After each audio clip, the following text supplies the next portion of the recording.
Kevin, welcome to the show. I'm very professional. Thank you very much. Yes, you have the mic. Your new film came out, FOMO. Yes. And I just wanted to know, like, that incorporates animation into it too. How you directed it, didn't you?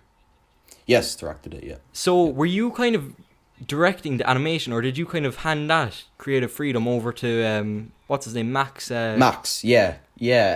So yeah, I suppose it was a little bit. So I directed the full live action. What it was, me and Max just went out with the actor Kane, and we went over into Clontarf, and we recorded there, and I directed that. And then in terms of the animation, in terms of direction, yes, I definitely gave a good bit of my input onto it. Like, for example, the whole landscape of it was I got inspiration from, not sure if you've seen it, but Infinity War, after Thanos snaps his fingers and it goes to this place where he snaps his fingers and he's in like the afterlife, and it has this kind of like really shallow water, but he's like walking on the water and has that orange tint and the kind of orange clouds in the sky.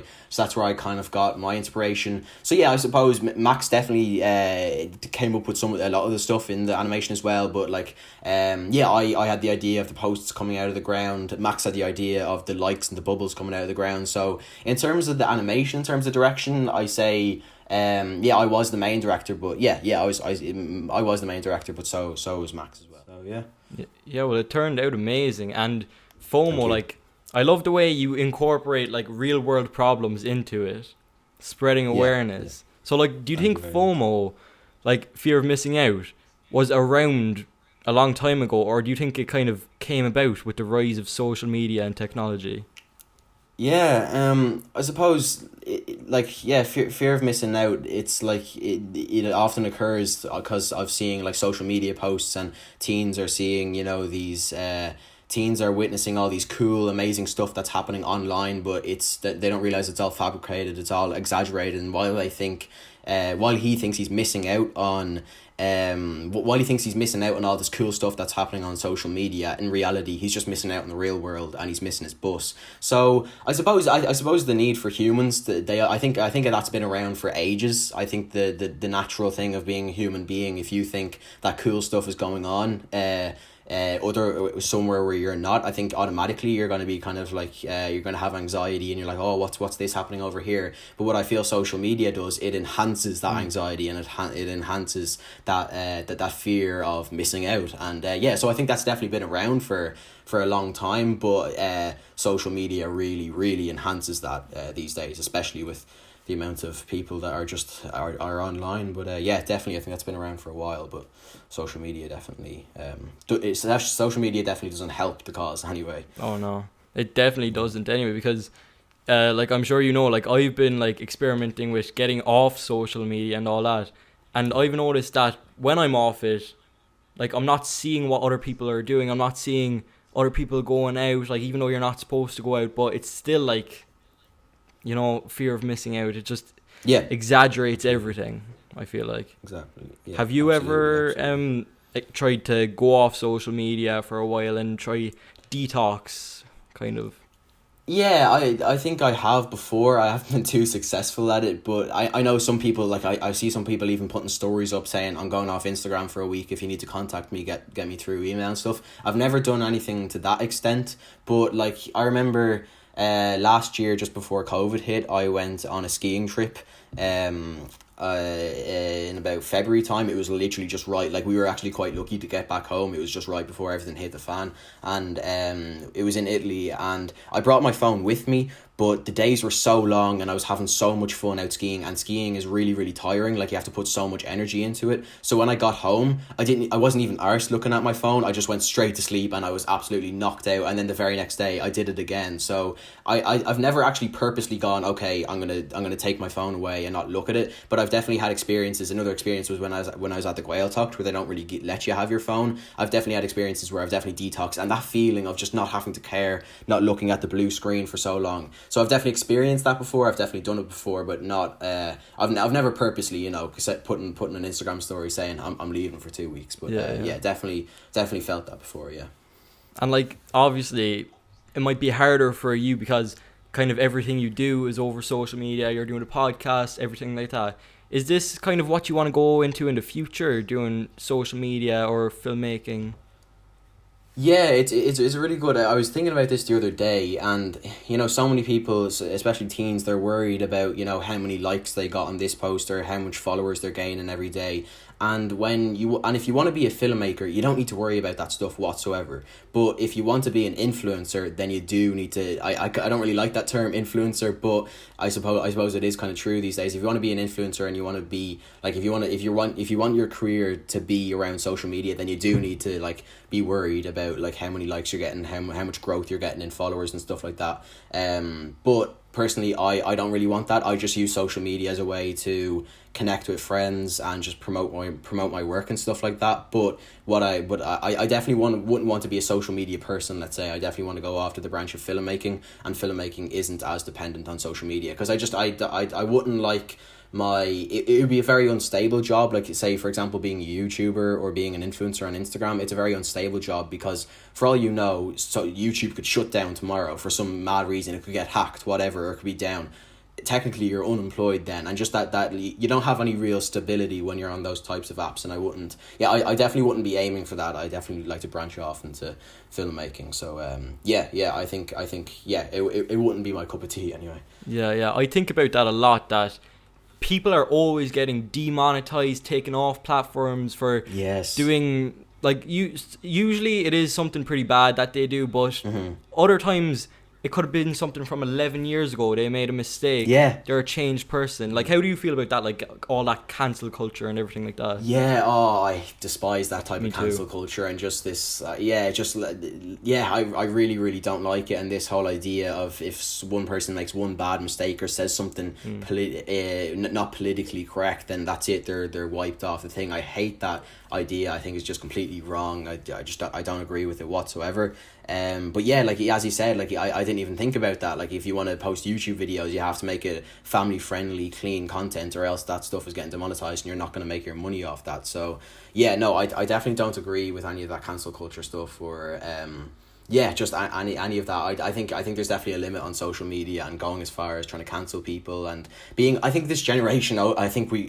Generation Z were referred to as the snowflake generation. That's how we're referred to as snowflakes, and I think it is unfortunately quite true at times. I think we can get. I think these days people like to feel offended by stuff just because they want to feel offended. They don't actually they don't actually sit down and go, okay, am I offended by this? They just like the idea of going on a rant on Twitter.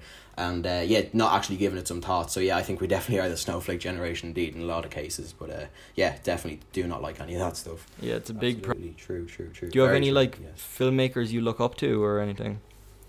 Not really in particular. I think there's so many cool people out there who've made so many cool films that there's not like, I suppose it wouldn't be more filmmakers that I aspire to be. There would be like a couple of films that I'd see that I go, oh, that's really cool. I suppose maybe your classic ones like Christopher Nolan, but other than that, there isn't. I think there's so many cool, amazing, talented people out there that there's not one person I can pinpoint and say that's someone. Yeah.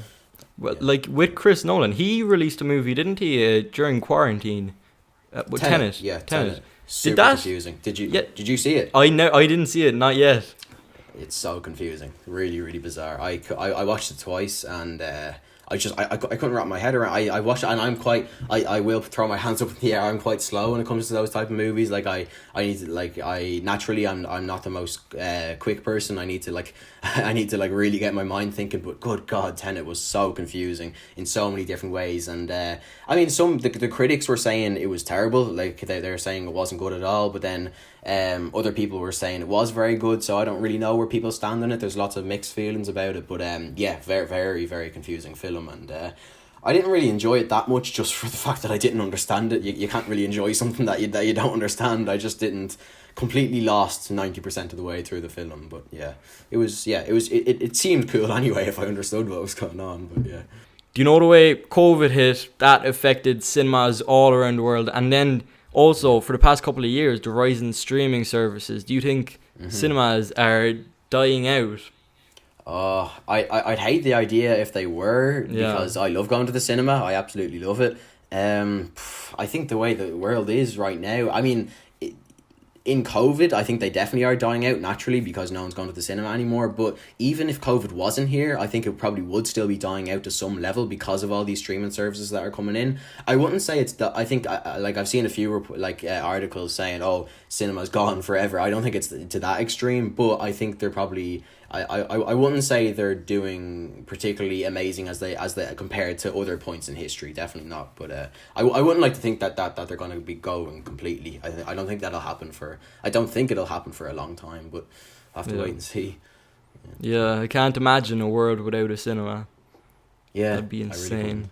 Once COVID is like properly gone, like properly, well, as I said, COVID is never going to be properly gone, but when the vaccine starts rolling out and the infections rates drop significantly, I think there's going to be like the roaring 2020s where the economy shoots back up because everybody's just going to go out and celebrate and just go a bit mad for like a year or two because just to get back into a normal life. But I think I can't wait for when COVID is gone, but God knows. It's such a moving target of when it's going to be gone. But yeah, just hope and just wait, I suppose. Who knew it was going to last this long? Like, seriously. Remember at the start we were like, "Oh my God, we got 2 weeks off school! No way, no way!" Yeah. Cut to now, we're all at home. Like, I was absolutely buzzing. When I remember our principal came onto the intercom and it was like some type of movie because he came onto the intercom and it was just after Leo Varadkar made his announcement that all schools were closed and it was March 12th. And I was sitting there in class and he came on, it was like The Purge or something. He was like, I was expecting people in the hazmat suits to start storming the building and saying, go, everybody run out. It was kind of like, you know in those movies where like the president of America goes on live TV and he gives his end of world speech and he's like, this is it, we're all doomed, this is gone. I was honestly expecting something like that to happen. It had that type of feeling, but closest thing I felt to being in a movie, because when it was March 12th, and I think it was March 12th, wasn't it? I'm pretty sure it was. I think it was, yeah. Anyway, it just felt like a movie. It just felt like a absolutely surreal. But now we're nearly kind of desensitized to it, I guess. Another lockdown. Oh yeah. Oh, okay, that's absolutely terrible. But yeah, like we're not. It's not really a surprise anymore, which is quite sad. But yeah, who knew? Like I remember I put a poll up on my story back in March on Instagram saying how long you think this virus is going to last, and everybody said like September of 2020, and now here we are nearly at March of 2021 and a thing. So it's just it's nuts. Who knew it would last this long? But yeah, I mean, I suppose there were some people, scientists and stuff like that, but I would have never guessed it would last, because I even remember when Fresh Film Festival, it was cancelled in 2020. Well, it wasn't cancelled, there was an online one. It was online that year and I was real sad because I was really excited to see my movie on the big screen, and then I was like, it's really, really bad, this is so bad, but at least I can't wait until next year. And now this year, I'm not sure, I doubt Fresh is going to be able to do it I doubt Fresh is going to going to be able to do it in person this year. I really doubt they are, so that's 2 years in a row. So if I told myself back last year that, oh yeah, you're going to miss Fresh again next year in person, I probably just would have started crying. So, you know. But and it's not the same experience. Like, that's another thing with Cinema's Gone. Like, with festivals like that, how can you do that online? It's not the same. It really isn't. Not the same at all. Do you remember, you were just saying it seemed like the end of the world. When COVID hit, I was in Lanzarote and we had to like make an emergency evacuation. They closed down all beaches because in Lanzarote then there was about 2 cases and they closed down the whole island. People were leaving the hotels. Jesus. They closed off the pool. Everyone was gone. It was like a ghost town. Oh my God. And then we had to go to the airport, fly home to get the last flight because otherwise flights were closing off. And in the airport, it looked like a zombie movie. People with masks and... Oh my God. Yeah. I remember seeing a mask for the first time in public and I was like, what the hell is that? Like, it's so bizarre. Weird. I'll never forget that though. People were running around wearing masks trying to get on any plane they could. I was like, what? Oh, and my family's just like standing in a corner like, Aer Lingus? I was like, what? Yeah. It was insane. Oh, it was nuts. And now we're just desensitized. Like, if we told us in March 9 weeks of lockdown, everybody would have been like, what the hell? So shouting and screaming. But yeah, it's mad. And I was thinking about this the other day as well, actually.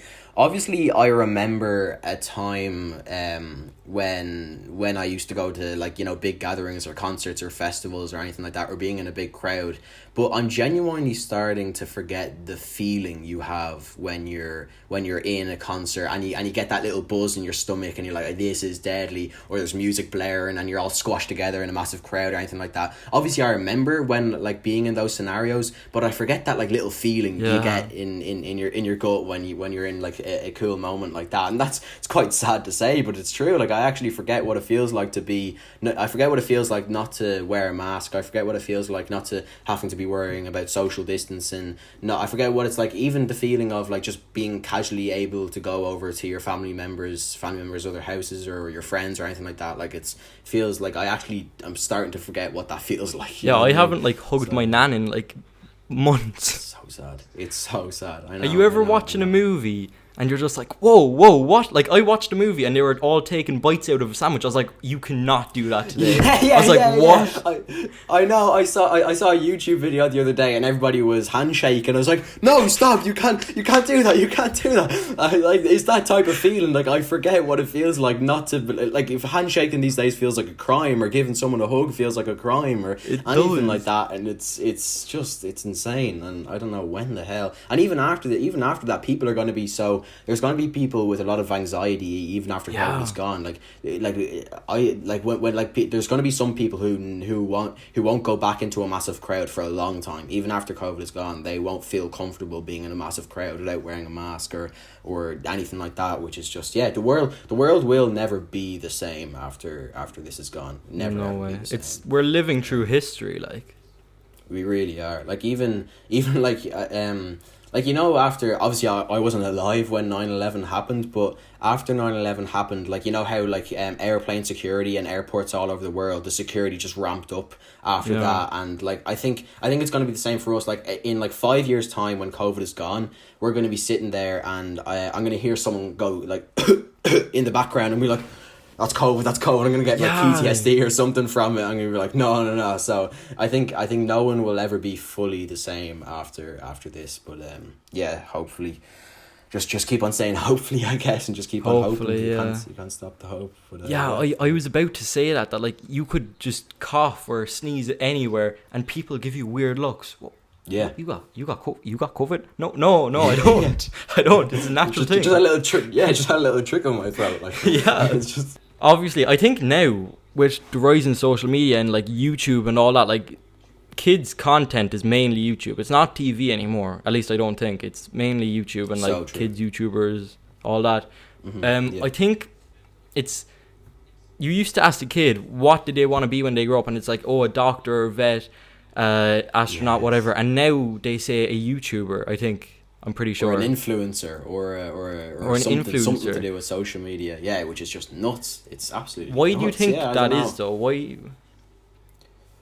I don't know, because, well, it kind of ties back to the whole thing of, like, fear of missing out and seeing all these amazing people living these perfect lives in Dubai, showing off their amazing, like, 10-star hotel bedroom where they're going off to do a brand deal, and they're filming in some amazing place, and they have this perfect body, and they have this amazing life and loads of things. But the teenagers these days, a lot of them don't realize that that's all fabricated, that's all exaggerated. Half the stuff in there, it's, you know, it's all just to do with the thing. So I think it's because on social media it's all being, it's well, I was about to say something pretty controversial there. I mean, I suppose with not with being a YouTuber, I guess, but being an influencer and just posing in front of a building or posing in front of something for a brand deal, that doesn't really take talent.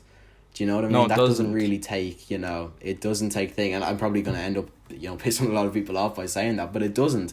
And I think maybe some people just want to have an easy life where they can just, just kind of skate by and just do that. But yeah, I think the reason kids these days are so fascinated by that is because they're seeing amazing lives on social media that are exaggerated, and they see these amazing lives and they go, yeah, I want that to be my life. And yeah, I think that's probably the reason why. And that's like a big thing with TikTok too. A lot of people are getting famous without any talent, and yes.